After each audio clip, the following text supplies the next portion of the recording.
இன்னைக்கு நம்ம பிரதி சமையல பார்க்க போற ரெசிபி காராசேவ், கூடவே நல்ல ஸ்வீட் சேவ், சீனி சேவ்.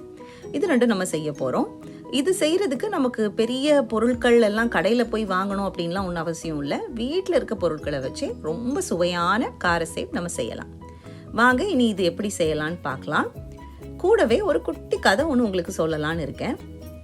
அப்போ நம்ம கதைக்கு போகிறதுக்கு முன்னால் இந்த காரசேவ் செய்கிறதுக்கு என்ன பொருட்கள் வேணுன்றதை குயிக்காக பார்த்துடலாம். இதுக்கு 1 கப்பு கடலை மாவு எடுத்தோன்னா அதுக்கு 1/3 கப் அரிசி மாவு வேணும். இப்போ கிலோ கணக்கில் உங்களுக்கு சொல்லணும்னா 1 கிலோ கடலை மாவுக்கு 300 கிராம் அரிசி மாவு. இனி இது கூட என்னெல்லாம் போடணும் அப்படின்னு பார்த்தீங்கன்னா 1 டேபிள் ஸ்பூன் மிளகாய் பொடி. இது உங்கள் காரத்துக்கு தகுந்த மாதிரி நீங்கள் கூட்டிக்கவும் குறைச்சிக்கவும் செய்யலாம். இது நான் இப்போ எடுத்துருக்கிறது காஷ்மீரி சில்லி பவுடர், அதனால அந்த காரசேவுக்கு நல்ல ஒரு கலர் கிடைக்கும். இனி இது கூட ஒரு 1/2 டேபிள் ஸ்பூன் மிளகு பொடி. இது நல்ல முழு மிளகை இந்த மாதிரி நுணுக்கிட்டு போடுங்க, அப்போ அதுக்கு மனம் நல்லா இருக்கும். கூடவே 1 டேபிள் ஸ்பூன் ஜீரகம், முழு ஜீரகம், ஒரு 1.5 டேபிள் ஸ்பூன் போல பூண்டு பேஸ்ட். இது வீட்டில் நம்ம அரைக்கிற பேஸ்ட்டு. இது ஒரு 6-7 பூண்டை கொஞ்சம் தண்ணி விட்டு மிக்சியில் போட்டு நல்லா அரைச்சி அந்த பேஸ்ட்டு சேர்த்துருக்கேன். ஒரு சின்ன குட்டி சைஸில் ஒரு 6-7 பூண்டு, அந்த பேஸ்ட்டையும் சேர்த்து ஒன்றா மிக்ஸ் பண்ணிக்கோங்க. கூடவே 1 டீஸ்பூன் உப்பு, 1/2 டீஸ்பூன் பெருங்காய பொடி. உப்பு உரைப்பு உங்கள் டேஸ்ட்டுக்கு தகுந்த மாதிரி அட்ஜஸ்ட் பண்ணிக்கோங்க. இனி இது எல்லாத்துக்கூடையும் 1 கப்பு தண்ணி விட்டு நல்லா கலக்கி அதை நான் அந்த மாவோட போட்டு மிக்ஸ் பண்ணி முறுக்கச்சியில் அந்த மாவை லோட் பண்ணி எண்ணெயில் நம்ம டைரக்டாக பிழிஞ்சு பொரிக்க போகிறோம். சரி, அதெல்லாம் நம்ம செய்கிறதுக்குள்ள அந்த கதை என்னன்னு பார்த்துடலாம். ஒரு அப்பா பையன் கதை. அப்பாவுக்கு அன்னைக்கு லீவுன்றதுனால அப்பா என்ன பண்ணுறாரு, அவருடைய காரை வாஷ் பண்ணலாம் அப்படின்ட்டு கார் வாஷ் பண்ண ஆரம்பிச்சிட்டாரு. காரை நல்லா சுத்தமாக கழுவி நல்ல பாலிஷ் போட்டு காரை பளபளன்னு வச்சிட்டு இருக்காரு. அப்போ அவருக்கு மகன் ஒரு 4 வயசு குட்டி பையன் குடுகுடுன்னு ஓடி வரான். அப்பான்னு வந்து கெட்டி பிடிக்கிறான்.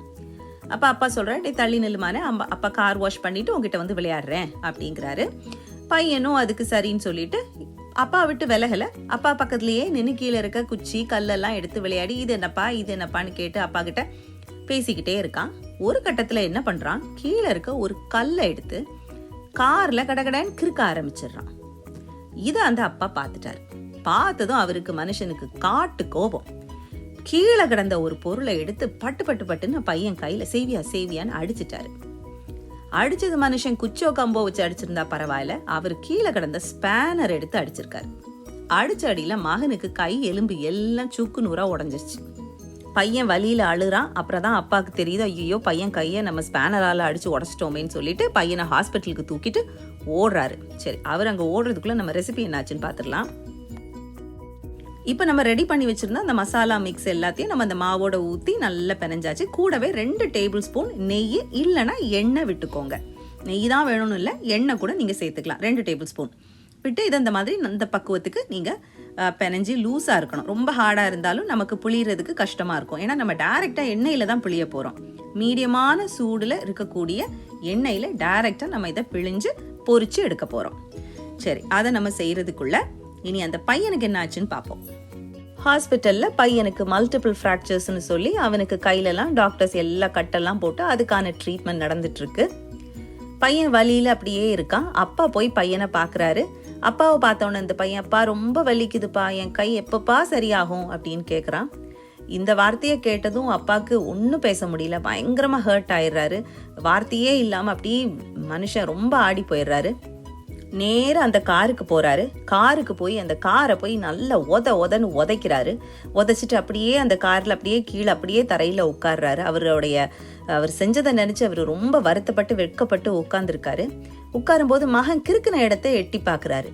பார்த்தா மகன் என்ன எழுதியிருக்கானா, ஐ லவ் யூ அப்பா அப்படின்னு எழுதியிருக்கான். இதை பார்த்ததும் மனுஷன் அப்படியே நொறுங்கி போயிட்டாரு. இந்த கதையிலேருந்து நமக்கு என்ன தெரியுதுன்னா, அன்புக்கும் கோபத்துக்கும் எல்லைகளே கிடையாது. அதனால நம்ம என்ன பண்ணணும்னா, அந்த கோபத்தை விட்டுட்டு அந்த எல்லையில்லா அந்த அன்பை நம்ம தேர்வு செய்து நம்ம வாழ்க்கையை இனிமையாக கொண்டு செல்லணும். இன்னொரு மிக முக்கியமான விஷயம் என்னன்னா, பொருட்கள் பயன்படுத்தப்பட வேண்டும், மனிதர்கள் நேசிக்கப்பட வேண்டும். ஆனால் நம்ம என்ன செய்கிறோம்னா அதை மாற்றி செய்கிறோம். பொருட்களை ரொம்ப அதிகமாக நேசிக்கிறோம், மனிதர்கள் பயன்படுத்தப்படுகிறார்கள், பொருட்கள் நேசிக்கப்படுகின்றன. ஸோ இதை நம்ம இந்த புது வருஷத்தில் நம்ம இதை மாற்றி எப்போவும் மனசில் இந்த எண்ணம் நமக்கு இருக்கணும். Things are to be used, people are to be loved. So மனிதர்களை நம்ம நேசிக்கணும், பொருட்களை நம்ம பயன்படுத்துவோம். சரி, நம்ம ரெசிபி என்னாச்சுன்னு பார்க்கலாம். இப்போ மீடியமான சூடுள்ள எண்ணெயில் நம்ம இந்த மாவை டைரெக்டாக பிழிஞ்சு பொரிக்க போகிறோம். ஹை ஃப்ளேமில் வேண்டாம், மீடியமான ஃப்ளேமில் வச்சு நம்ம பொரித்து எடுக்க வேண்டியதான். அவ்வளோதாங்க, நம்ம காரா சேவ் இப்போ ரெடி.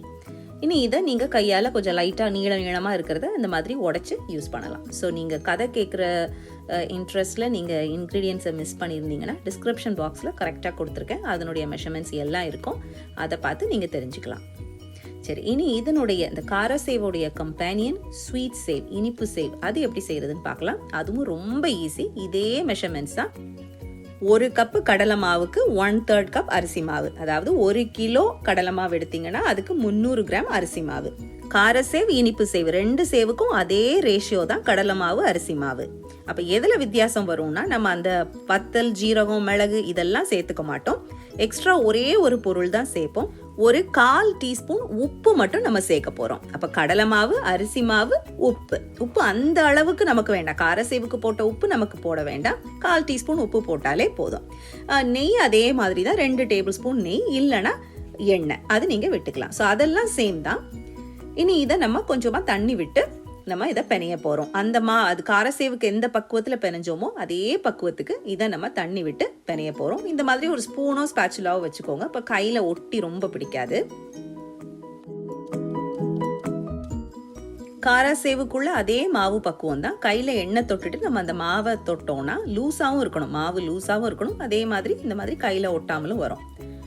இனி இதை நம்ம முறுக்கச்சியில் லோட் பண்ணி எண்ணெயில் நம்ம பொரிச்சு எடுக்க வேண்டியதான்.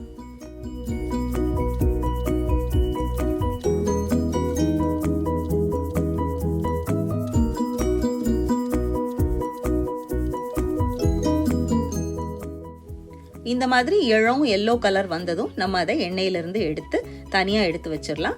மிச்சம் இருக்க மாவையும் இந்த மாதிரி சேவா நம்ம பிழிஞ்சு எடுத்து வச்சுக்க போகிறோம்.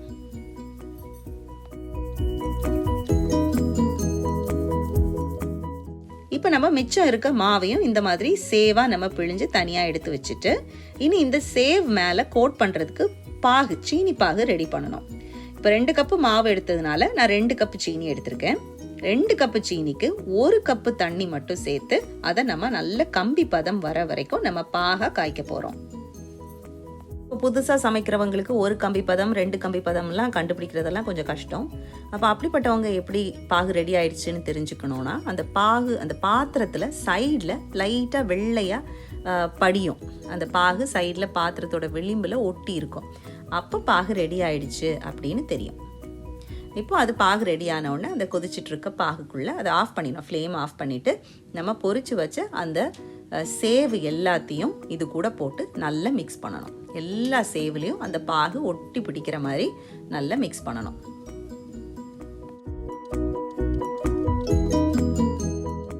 பாகு சூடாக இருக்கும்போது தண்ணியாக இருந்துச்சு. இப்போ பாருங்கள், அந்த ஃப்ளேமெல்லாம் ஆஃப் பண்ணி கொஞ்சம் அது ட்ரையாக, கொஞ்சம் அது ஆறின பிறகு பாகு இந்த மாதிரி வெள்ளை வெள்ளையாக கட்டியாக பிடிச்சிருச்சு.